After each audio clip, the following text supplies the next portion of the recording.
Hey, Pastor Steve here, and I believe that I have a word from the Lord for you today, and that word is unbelief. Did you know that God doesn't want you to live in unbelief, but rather in belief?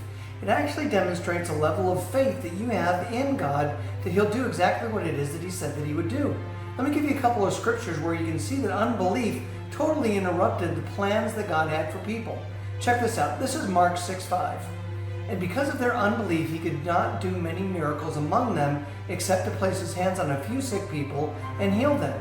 You have to understand here that in Mark 6:5, what we see is that Jesus Christ it wasn't that He didn't want to do this, it was that He couldn't do this because of their unbelief.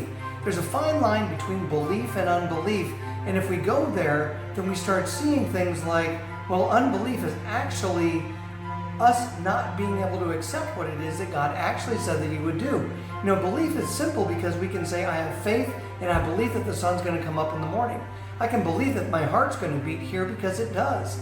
But as far as unbelief goes, those are the things that I'm trying to make myself do. And I can't make myself believe things. I've actually got to get it ingrained into my subconscious. That's the way that God created us. So we have to have this faith to be able to do this.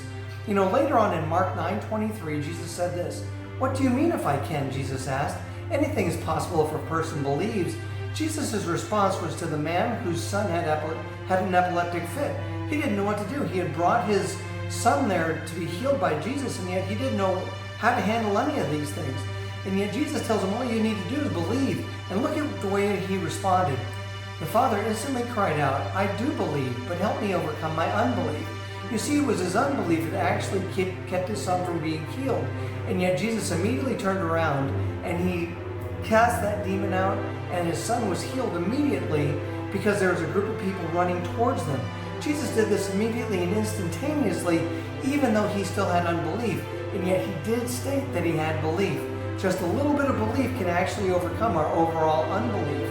How do we do these things? Well, if we look at the example of Abraham, we can see that God actually moved in Abraham's life, and he didn't waver at the promises of God through unbelief, but he was strengthened in faith, giving glory to God. Abraham's focus was on God and what he could do, and not what he wanted him to do or what he wanted to do on his own. You know, every time that we act in unbelief, what we're doing is we're trying to believe, or we're trying to believe in ourselves. We're trying to make this happen to where God doesn't have to do something, or we're thinking that we have to help God. Why not allow God to do what He said He'd do, get out of unbelief, and actually accomplish what God intended? You know, in Hebrews 3:19, where we read that, so we see that because of their unbelief, they were unable to enter His rest.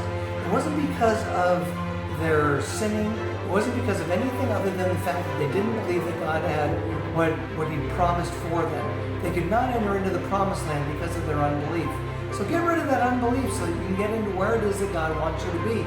Enter into His rest and stay strong in the faith that you have, because that fosters the belief that we need to accomplish anything that God says is for. You know, based on these things, this is the word that I believe that the Lord has given to me for you today.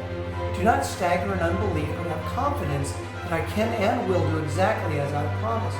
When you do, it gives me great pleasure knowing that your confidence is in me and not in your own efforts.